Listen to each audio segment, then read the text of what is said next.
E ke parë këtë 10 ditë të nisjes së sulmeve amerikane dhe përgjigjes po ashtu të Iranit, drejt asaj që analiza dhe media ndërkombëtare po thot një përshkallëzim edhe më i madh, apo thjesht është një situatë që skenaret i le të hapur për më mbrapa?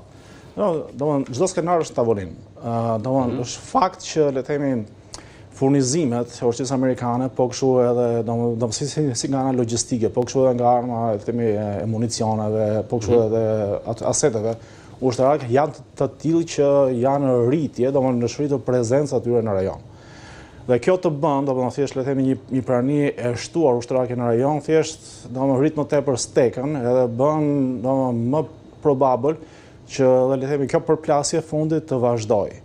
Ne e ke parasysh domosdoshmë çdo gjë është tavolinë, mund ndodhi ndonjë opsion që ndoshta arrin që ato le të themi kokët më të qeta nga dy palët arrin që të bëjë një ujdi, po prap domosdoshmë eksperiencat tregojnë që sa do vullnet të mirë mund të kenë kështu faksione të ndryshme, prapë do kenë të vështirë që të bëjnë le të themi audiencët e brendshme, po kështu të jashtme të ndajnë të njëjtin mendim. E vërtet, si ka prevaluar në historinë e konflikteve të mëparshme që ti njeh shumë mirë kjo edhe luftë, edhe bisedime dhe negociata?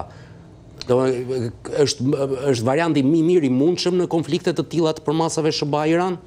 Jo, domosdoshmë, do thosha që është varianti më i mirë i mundshëm, është një variant që domosdoshmë për fat keq ndodh tipikisht, për shembull, domosdoshmë edhe nëse shikojmë luftën e Vietnamit, domosdoshmë le të themi bisedimet e paqes zgjaten për një kohë të gjatë me vite të tëra, ndërkohë që kishte luftime në terren. Pra, domosdoshmë kjo situatë që ka le të themi përplasje kinetike, luftime në terren, nga ana tjetër alternativa për paqe, domosdoshmë për fat keq shkojnë bashkë me njëra tjetrën. Ajo që bën këtë rast, domosdoshmë edhe të tillë që ti të mendosh që nuk është një gjë që zgjidhet afat shkurtër, është që dinamika e këtyre konflikteve, për shembull si konflikti në Ukrainë, nëse bëj një paralel, domosdoshmë tregon që që këta janë konflikte që zgjasin, pra janë konflikte që qeshohen shpejt. Edhe si të tilla, me siguri do jemi prapë këtu në fund vitit.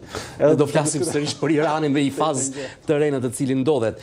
Ndërkohë, lajmet e ditëve të fundit, në fakt që ne na kanë munguar, janë plagosja gati 100 ushtarëve amerikan, humbja jetës së 3 prej tyre dhe mesazhi drejt për drejt i Donald Trumpit ishte që akmarrja duhet të jetë e madhe për çdo ushtar që Shtetet e Bashkuara të Amerikës humbin atje. Në fakt, ky informacion na ka munguar në këtë periudhë për humbje jete nga radhët e ushtarëve amerikanë. Ka patur, le të themi, edhe nga sa shprehen, edhe le të themi, si agjenci, gazetarie, po kështu edhe nga analistët të tjerë, që ka patur një lloj rezervimi nga administrata për të ndarë numrat e të plagosurve, po kështu edhe të vrarëve. Por që në këtë rast është treguar që ka patur një pasojë të ndjeshme, si në numrin e plagosurve, po kështu edhe në humbjen e 2 jetëve.